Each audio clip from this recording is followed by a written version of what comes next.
A very good afternoon. Thanks for clicking on to the Wednesday, the 8th of November edition of Vogan's European Outlook from Tokyo in Japan, of course. The time is now just gone 9 p.m. here, Japanese time, and just after midday British time. And you can see here, this is the CDAS 2-meter temperature normally used globally for the first week of November.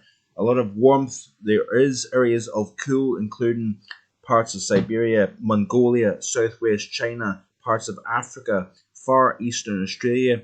We've got a cold and average Argentina, South Brazil, parts of central and eastern Canada, southeastern United States. And if we look and hone in on Europe, we do actually have a slightly below average northern half of the British Isles, average across the rest of the UK, and a below average Scandinavia and Finland also. Warmer than average across the central and eastern portions of Europe, as you can see here. And as we move into the and towards the middle portion of November, it looks as if we are going to see the Arctic oscillation. This is the Arctic oscillation at the moment.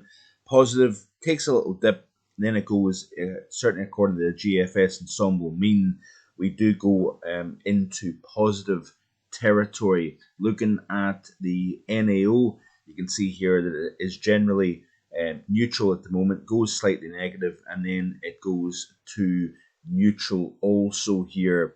Looking at the bigger, broader picture here, this is off the ECMWF, the GFS ensemble. I will get it right one day. You can see here, upcoming 5-day period. We do have a southeastern United States ridge, also a ridge over Canada. We've got a slight negative in between here. What we are seeing is much more of a westerly push of the Pacific, flooding the continental United States with Pacific air.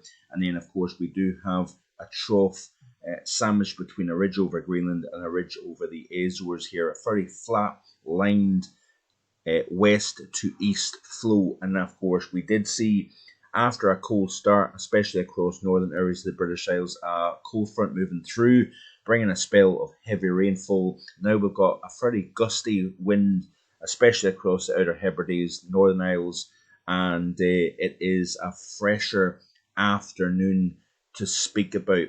Looking at the close-up view over Europe here, you can see here the upcoming 5-day period here maintains this cool-ish theme.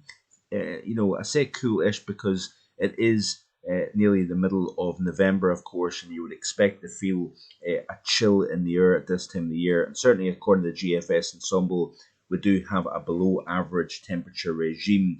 As we move towards the 6 to 10 day, you can see here that we start to see a warming trend taking place, and then even the 11 to 15 day will maintain a warmer than average overall regime. The reason why we have that is if we look back at the northern hemispheric view, you can see as we go into the day 6 through 10 that we do have that ridge starting to become a little bit more notable over North America here. We've got the trough over the eastern Pacific here. That's pumping heights over North America, and in turn, that should start to see the core of the trough take that little bit more of a kind of southward trajectory over the North Atlantic. As we start to see that trough deepening over the North Atlantic, you would expect then to see the ridge of high pressure over the Canaries, the Azores, into southwestern portions of Europe start to build northwards here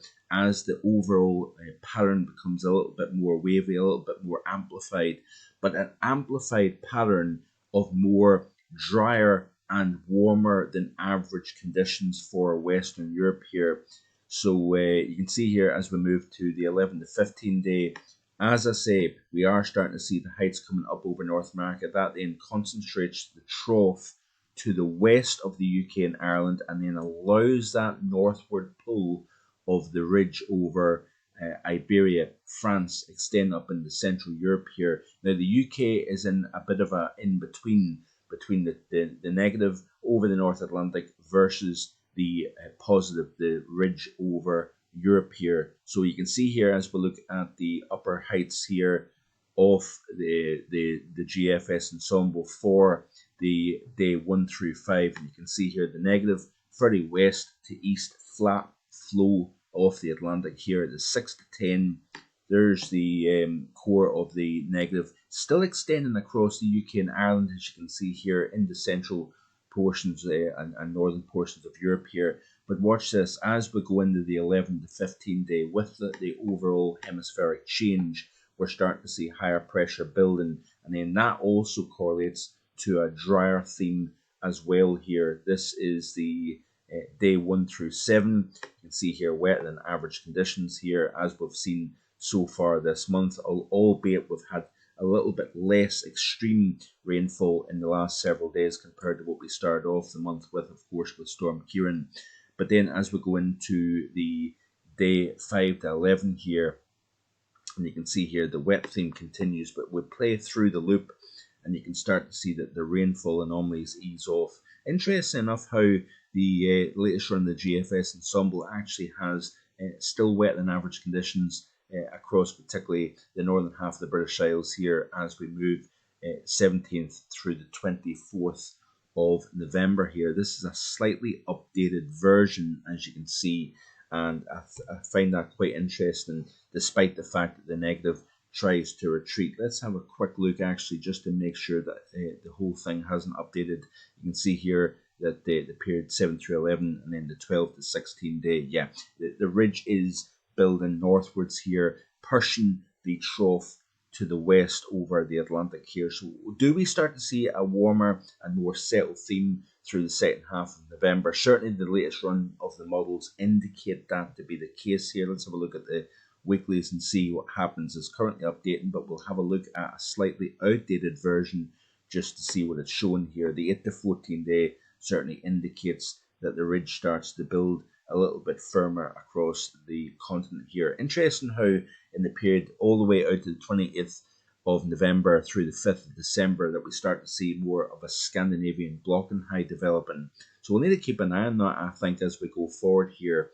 And in the coming days, even though I'm on holiday, I will provide more videos. We'll look at a little bit more with regards to the El Nino situation and a look at the long-range models as well. The all-important long-range in the December, January, February period. What are we going to see this upcoming winter season? There is conflicting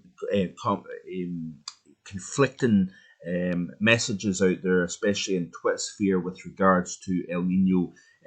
Some sources are indicating that we have a firmly east-based El Nino as we move into the winter season. That more recent strong westerly wind burst extending from west to east to equatorial Pacific will increase the chance of a fairly east-based atmospheric response with the El Nino. Some other sources looking at the MEI, that's the multivariant ENSO index, which indicates more of a reflection of the atmosphere with regards to the sea surface temperatures. That is much lower. That is more representative of a weak, even borderline neutral ENSO index, despite the fact that we've got a strong El Nino based purely on the global sea surface temperature anomalies here. So we'll still continue with this conflicting signal with regards to ocean and atmosphere and the El Nino. We've got, of course, the positive IOD, and